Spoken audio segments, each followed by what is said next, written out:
নমস্কার, আমি সত্যজিৎ মুখোপাধ্যায় একটা নতুন এপিসোড নিয়ে ফের আপনাদের সামনে। একটা বিষয় বলি, এখন দেখবেন যেন সর্বত্র একটা যুদ্ধ পরিস্থিতি এবং ইরান ইসরায়েলের যুদ্ধ, তার সঙ্গে আমেরিকার যুক্ত হওয়া, হঠাৎ করে ডোনাল্ড ট্রাম্পের স্বঘোষণা যে আবার যুদ্ধবিরতি, এরকম চলছে এবং পশ্চিম এশিয়ার সঙ্গে দুটো বিভাজন পরিষ্কার নজরে আসছে।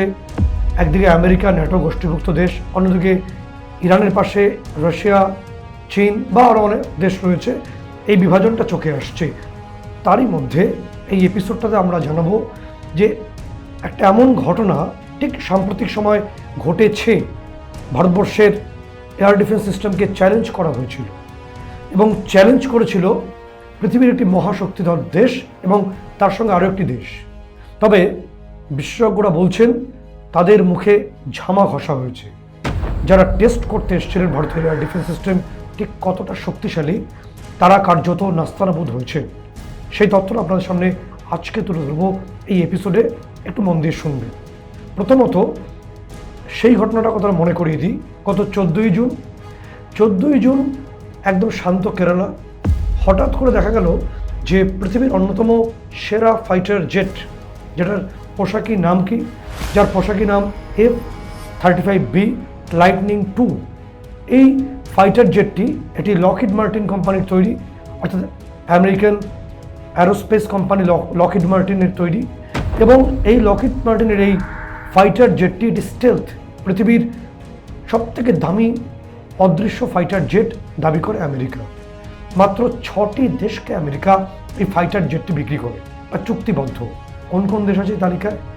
জাপান রয়েছে, ইসরায়েল রয়েছে, নির্দিষ্টভাবে ব্রিটেন রয়েছে এবং একই সঙ্গে রয়েছে কানাডা সহ মোট 6টি দেশ।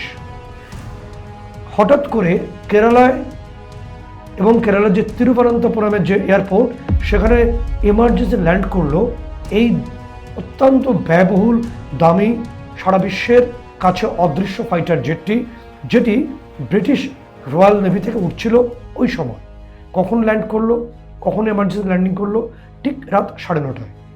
আর তার আগে বলে দিই, ফাইটার জেটটি ছিল ব্রিটিশ যে রয়্যাল নেভি আছে, অর্থাৎ HMS প্রিন্স অফ ওয়েলস, তার যে সিবিজি, ব্রিটেনের সবথেকে বড় সিবিজি এটি, ক্যারিয়ার ব্যাটেল গ্রুপ, সেখানের একটি পার্ট ছিল এই আমেরিকার লকহিড মার্টিন নির্মিত পৃথিবীর সেরা দাবি করা হয় F-35B লাইটনিং 2 এই ফাইটার জেটটি।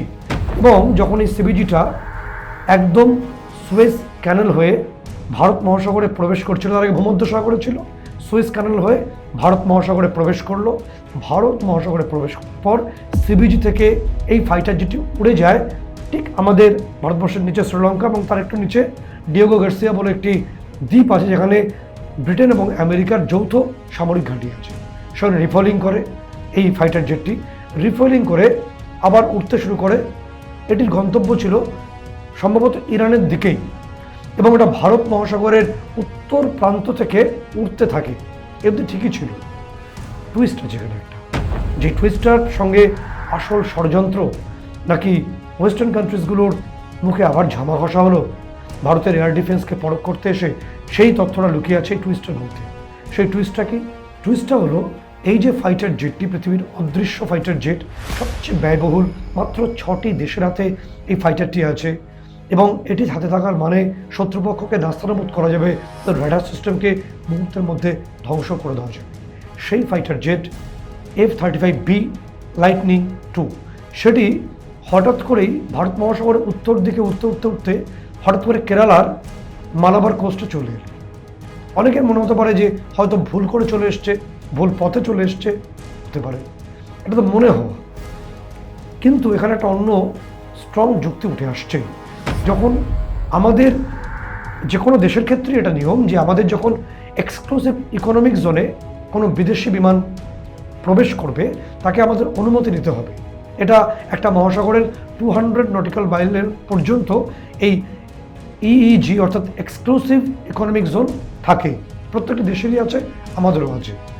এই F-35B লাইটনিং 2 এটি প্রবেশ করলো আমাদের কেরালাতে, অর্থাৎ তার কোস্টে প্রবেশ করলো, কোস্টাল এরিয়ায় প্রবেশ করলো। এক্স্যাক্টলি আমাদের স্থলভাগে প্রবেশ করেনি, কোস্টাল এরিয়াতে প্রবেশ করলো। এরপর আমাদের এয়ারফোর্সের ডিভিশনের একটি রাডার যেটি কেরালাতে ইনস্টল করা হয়েছে সম্প্রতি, কারণ ডিয়েগো গার্সিয়াতে ইউকে এবং ইউএসএ যে সাম্প্রতিক বিভিন্ন বোমারু বিমান বা ফাইটার জেটের মুভমেন্ট থেকে আমরা বুঝতে পারি যে কিছু ডিসঅর্ডার ঘটতে চলেছে। সেই কারণে স্পেশাল ডিআরডিও, আগেও ডিআরডিও নিয়ে আলোচনা করেছি, ডিআরডিওর তৈরি VHF এই যে সার্ভিলেন্স রাডার সেটা আমরা ইনস্টল করে দিই আমাদের কেরালাতে। এবং এই VHF রাডারে ধরা পড়ে যে একটি স্টেলথ ফাইটার সেটি উঠছে আমাদের আকাশসীমার মধ্যে দিয়ে। এবং কোথায় বেআইনি কাজটা হয়েছে বলুন তো? বেআইনি কাজটা হয়েছে আন্তর্জাতিক চুক্তি অনুসারে, এমনকি মহড়ার সময়ও যে ফাইটার জেটগুলো আসে সেগুলো নির্দিষ্ট আন্তর্জাতিক নিয়ম মেনেই আসে। আমাদের VHF রাডার, সেই রাডারে প্রথম আমরা এটা সার্ভেলেন্স রাডার, এটা আমরা ধরে ফেলি যে একটি বিদেশি ফাইটার জেট ডোনাল্ড ট্রাম্পের অত্যন্ত স্বাদের F-35B সেটি উঠছে। এবং আন্তর্জাতিক নীতির তোয়াক্কা না করেই এই ফাইটার জেটটির সঙ্গে সেই মুহূর্তে ইনস্টল করা ছিল অ্যামরাম এবং সাইড ওয়ান্ডার। আমি যে দুটো নাম বলছি এ দুটোই খুব খতরনাক মিসাইল। অ্যামরাম হলো এয়ার টু এয়ার মিসাইল এবং সাইড ওয়ান্ডার হলো একটা সুপারসনিক মিসাইল। আন্তর্জাতিক নীতি বলছে কোনো দেশের আকাশসীমা যদি প্রবেশ করতে হয় বাধ্যতামূলক, তাহলে অবশ্যই ফাইটারের সঙ্গে কোনো অস্ত্র থাকবে না, কোনো মিসাইল ক্ষেপণাস্ত্র থাকবে না। কিন্তু এটা আর্মড অবস্থায়, সশস্ত্র অবস্থায় ভারতীয় আকাশসীমায় আমাদের কোস্টাল এরিয়ায় প্রবেশ করেছিল, যে কারণে সঙ্গে সঙ্গে যে মুহূর্তে এই ফাইটার জেটের ব্রিটিশ পাইলট বুঝতে পারলেন যে তাকে আমাদের রাডার, অর্থাৎ ভারতীয় রাডার VHF রাডার, এটা একটা অত্যন্ত অত্যাধুনিক রাডার, এটা মূলত সার্ভেলেন্স রাডার, এই রাডার তাকে ডিটেক্ট করে ফেলেছে। সেই মুহূর্তে তিনি চিৎকার করে বলে উঠলেন যে এটিসিতে যে তথ্য আছে এই মুহূর্তে বা এর মধ্যে আমরা জেনে গেছি, তিনি বললেন প্যান প্যান দুবার বলেছিলেন। এর অর্থ হলো যখন কোনো এয়ারক্রাফট বা অ্যারোপ্লেন ক্র্যাশ করে তখন তার বা ক্র্যাশ করার সম্ভাবনা হয়, তখন তার পাইলট বলেন মেডে, অর্থাৎ এই ফাইটার অর্থাৎ এই এয়ারক্রাফটটি ক্র্যাশ করতে পারে। যদি কোনো পাইলট, সেটা ফাইটার জেটই হোক বা যাত্রীবাহী বিমানই হোক, তিনি প্যান প্যান দুবার বলেন, তার অর্থ দ্বিতীয় গুরুত্বপূর্ণ বিপর্যয় সংকেত, অর্থাৎ আমি ডিটেক্টেড, আমাকে আপনারা দেখে ফেলেছেন এবং আমি সারেন্ডার করছি, আমি ইমার্জেন্সি ল্যান্ডিং করতে চাই। এবং তারপরে যখন আমাদের এই VHF রাডার, যেটি ডিআরডিও সাম্প্রতিক সময় তৈরি করেছে এবং অত্যাধুনিক এই রাডার শুধুমাত্র 5th জেনারেশনের এয়ারক্রাফটই নয়, এটি 6th জেনারেশনের এয়ারক্রাফটকেও ডিটেক্ট করতে পারে। সেটি হয়তো পশ্চিম বিশ্বের ওয়েস্টার্ন কান্ট্রিজের দেশগুলি বা ওয়েস্টার্ন কান্ট্রিজ তারা জানতো না। সেই কারণে হয়তো অনেকে বলছেন, বিশেষজ্ঞরা বলছেন যে হয়তো আমেরিকা এবং ব্রিটেন যৌথভাবে বুঝতে চেয়েছিল যে সত্যি অপারেশন সিঁদুরের পরে সত্যি কি ভারতবর্ষের এয়ার ডিফেন্স এত শক্তিশালী, ইসরায়েলের থেকেও শক্তিশালী? একটু পরখ করতে চেয়েছিলেন কি, বা একটু অন্য কোনো মিস অ্যাডভেঞ্চার করতে চেয়েছিল কি? সে সমস্ত উত্তর আমরা এখনও পাইনি। তবে ঝামা ঘষে গেছে এটা অনেকে বলছেন, কারণ আমাদের যে অত্যাধুনিক রাডার সিস্টেম তা ডিটেক্ট করে এবং তাকে ক্যাচ করে নেয়। সেই মুহূর্তে ওই ফাইটার জেটে থাকা পাইলট মাইক চিৎকার করে বলে ওঠে প্যান প্যান, অর্থাৎ আমি ধরা পড়ে গেছি, আমি ইমার্জেন্সি ল্যান্ডিং করতে চাই। তিনি কারণ দেখিয়েছিলেন যে আমার তেল শেষ হয়ে এসছে, আমার তেল আর নেই, এবং তাকে দ্রুত গতিতে তিরুবনন্তপুরমের যে এয়ারপোর্ট কেরালায় সেখানে ল্যান্ড করানো হয়, এমার্জেন্সি ল্যান্ড করানো হয়। এমার্জেন্সি ল্যান্ড তো করলো এই ডোনাল্ড ট্রাম্পের সাধের যে ফাইটার জেট, পৃথিবীর সেরা ফাইটার জেট, স্টেলথ জেট, যেটা দাবি করে আমেরিকা, তাকে আমরা ধরে ফেললাম। আমাদের ডিআরডিওর তৈরি যে special radar, surveillance radar VHF, তাকে ধরে ফেলল। কিন্তু এরপর কি হলো সেটাও খুব ইন্টারেস্টিং, কারণ এই যে ফাইটার জেটটি ডোনাল্ড ট্রাম্পের সাধের সারা বিশ্বের সবচেয়ে দামি, সবচেয়ে খতরনাক ফাইটার জেট নাকি F-35B বা F-35A যেটা আপনারা বলবেন, সেই ফাইটার জেটকে আমরা ডিটেক্ট করে ফেলেছি, আমাদের সার্ভিলেন্স রাডার ডিটেক্ট করে ফেলেছে, আমরা ধরে ফেলেছি। এরপর কি হলো, আমাদের তরফে MiG-29 এবং সুখোই 30 MKI দ্রুত চলে গেল মালদ্বীপের কাছে, যেখানে ফাইটার জেটটি আর্মড অবস্থায় মিসাইল নিয়ে অবস্থান করছিল। দ্রুত সেটাকে এসকর্ট করা হলো, আপনারা ধরে নিতে পারেন সেটাকে ঘেরাও করা হলো, ঘেরাও করে নিয়ে আসা হলো আমাদের তিরুবনন্তপুরমের এয়ারপোর্টে, এমার্জেন্সি ল্যান্ডিং করা হলো।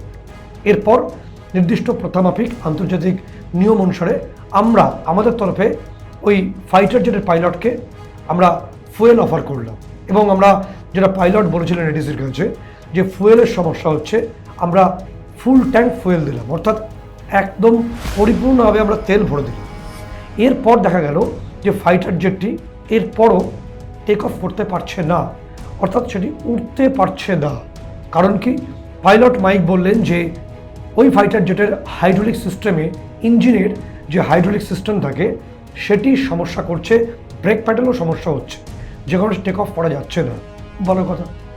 এরপর 6 দিন পর্যন্ত ওই ফাইটার জেটটি তিরুবনন্তপুরম যে আমাদের এয়ারপোর্ট রয়েছে সেখানেই অবস্থান করলো, একটি নির্দিষ্ট খোলা জায়গায় সেটি অবস্থান করতে থাকলো। অদ্ভুতভাবে পাইলট মাইক নাওয়া খাওয়া ভুলে 6 দিন ধরে ওই ফাইটার জেটটি আগলে বসে থাকলেন, পাশে একটি চেয়ার নিয়ে। তাকে অফার করা হলো যে আমাদের সিআইএসএফ আছে, আমাদের নিরাপত্তা বেষ্টনী আছে, কিচ্ছু হবে না। তিনি শুনতে চাইলেন না, তিনি ফাইটার জেট আগলে বসে থাকলেন।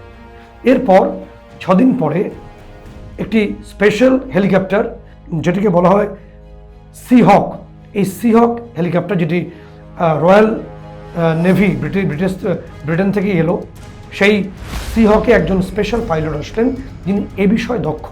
তিনি চেষ্টা করলেন বেশ কয়েকবার এবং ব্যর্থ হলেন। তিনি এই F-35B এই ফাইটার জেটকে ওড়াতে পারলেন না। এরপর আমাদের তরফে অফার করা হলো, যেহেতু বর্ষা চলে এসছে এবং কেরালায় প্রচুর বৃষ্টি হয়, একটি খোলা জায়গায় একটি সারা বিশ্বের সবচেয়ে দামি ফাইটার জেট, 5th জেনারেশন, তার অত্যন্ত জটিল সমস্ত টেকনোলজি রয়েছে, জলে বৃষ্টিতে খারাপ হয়ে যেতে পারে। সুতরাং সৌজন্যের নিরিখে, ভদ্রতার খাতিরে আমরা অফার করলাম যে আপনারা ফাইটার জেটটিকে হ্যাঙ্গারে নিয়ে আসুন, মানে আচ্ছাদনের নিচে। তো তখন বলা হলো, এই মাইক যে পাইলট আছেন এবং তার সঙ্গে যারা 2-1 এসেছিলেন, তারা বললেন যে এটা ইউএসএ এবং ইউকে যে স্যাটেলাইট রয়েছে, সার্ভেলেন্স স্যাটেলাইট মহাকাশে, সেটি প্রত্যেক মুহূর্তে সার্ভেলেন্স চালাচ্ছে ওই ফাইটার জেটটিকে তিরুবনন্তপুরমে, যে সেখানে অন্য কিছু হচ্ছে কিনা এবং আমাদের অর্থাৎ ভারতীয় বিজ্ঞানীরা কোনো রকম পরীক্ষা নিরীক্ষা করতে যাচ্ছে কিনা। অদ্ভুত বিষয়। অর্থাৎ ফাইটার জেট রয়েছে কেরালার তিরুবনন্তপুরমের এয়ারপোর্টে এবং তার সার্ভেলেন্স মহাকাশ থেকে চলছে, চালাচ্ছে ইউএসএ এবং ইউকে। তার মধ্যে কী আছে, এমন কি বিষয় রয়েছে যে এত বেশি তাদের মানে সন্দেহ, কৌতূহল রয়েছে এবং তারা এত বেশি সিকিউরড ওয়েতে সেটিকে রাখার চেষ্টা করছেন, তারই বিভিন্ন মহলে প্রশ্ন ছড়িয়ে পড়ল। 23 জুন সন্ধ্যাবেলা একটা ঘটনা ঘটল। 23 জুন সন্ধ্যাবেলায় সিঙ্গাপুর থেকে, আমেরিকা সব অন্যতম বড় এয়ারবেস সিঙ্গাপুরে আছে, তাদের বড় বড় ইঞ্জিনিয়ার্সরা সেখানে ফাইটার জেটের রক্ষণাবেক্ষণ করেন। আমেরিকার তরফে, ইউএসের তরফে 30 জনের যে ইউএস ইঞ্জিনিয়ারদের একটা বড় টিম, সেই টিমটি এসে পৌঁছয় তিরুবনন্তপুরম কেরালার এই ঘটনাস্থলে। তারা বিস্তর সময় ধরে সেই ফাইটার জেটটি পরীক্ষা নিরীক্ষা করে এবং তারা প্রত্যেক দিন এই ধরনের ফাইটার জেটকে পরীক্ষা নিরীক্ষা করে এবং তাদের উড়ানে পাঠিয়েও দেয়। তাও চেষ্টা করলো অনেকক্ষণ সময় ধরে, কিন্তু কিচ্ছু করতে পারলো না। ফাইটার জেটটি ওখানেই পড়ে থাকলো এবং টেক অফে সেটি সমর্থ হলো না। এর মধ্যে যে তথ্য আমাদের কাছে আসছে বিভিন্ন গোয়েন্দা রিপোর্ট অনুসারে, তাতে একটা ঘটনা ঘটেছে। সেই ঘটনা হলো, আমেরিকা এবং ব্রিটেন, অর্থাৎ ব্রিটেনকে দিয়ে আমেরিকা চেষ্টা করেছিল ভারতের এয়ার ডিফেন্স ঠিক কতটা শক্তিশালী। কারণ এখানে পাপেট কান্ট্রি পাকিস্তান, তারা বহু চেষ্টা করে ভারতের এয়ার ডিফেন্সকে ভাঙতে পারেনি এবং তার আগে আমেরিকার অনেক ইকুইপমেন্টস, অনেক ফাইটার জেট দিয়েও এই এয়ার ডিফেন্সকে ভাঙতে পারেনি, যখন ইসরায়েলের এয়ার ডিফেন্সকে ইরান ভেঙে দিয়েছে। ফলে সেদিন চেষ্টা করা হয়েছিল যে আর্মড ফাইটার জেটকে দিয়ে, স্টেলথ ফাইটার জেট, অদৃশ্য ফাইটার জেট, পৃথিবীর সেরা ফাইটার জেট F-35Bকে দিয়ে ভারতের এয়ার ডিফেন্সকে ভেঙে দাও। এরকম চেষ্টা হয়েছিল কি বোধ হয়।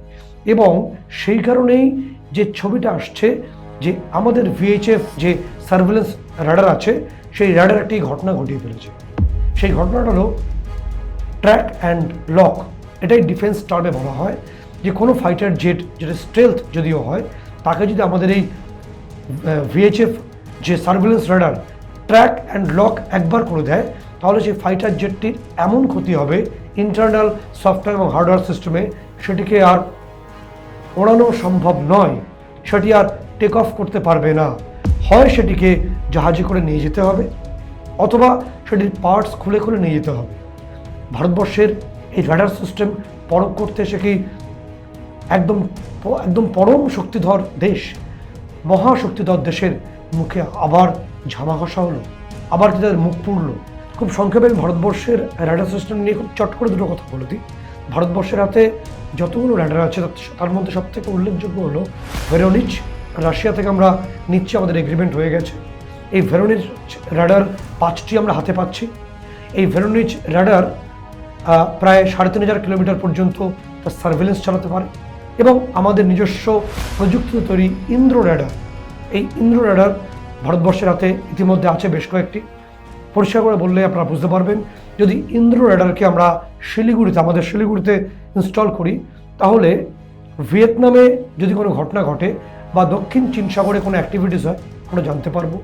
আর যদি ইন্দ্র র্যাডারকে আমরা ওয়েস্টার্ন পার্টে ইনস্টল করে দিই, তাহলে তুরস্কে কী হচ্ছে আমরা বুঝতে পারবো। আর বেসিক যে র্যাডার সিস্টেম ভারতবর্ষের হাতে এই মুহূর্তে রয়েছে, সেই র্যাডার সিস্টেম দ্বারা প্রত্যেক মুহূর্তে আমাদের দুপাশের দুই সু এবং কু প্রতিবেশী পাকিস্তান এবং বাংলাদেশ, সেই দুটি দেশে ঘুড়ি ওড়ানো হয়, ঘুড়ি ওড়ানো হয়, তাহলে র্যাডার সিস্টেমে সেটি আমরা বুঝতে পারি। আমরা পরবর্তী এপিসোডে আসবো ভারতবর্ষের ডিফেন্স সংক্রান্ত আরও কিছু উল্লেখযোগ্য আপডেট নিয়ে, যাকে সারা বিশ্ব ভয় পায়।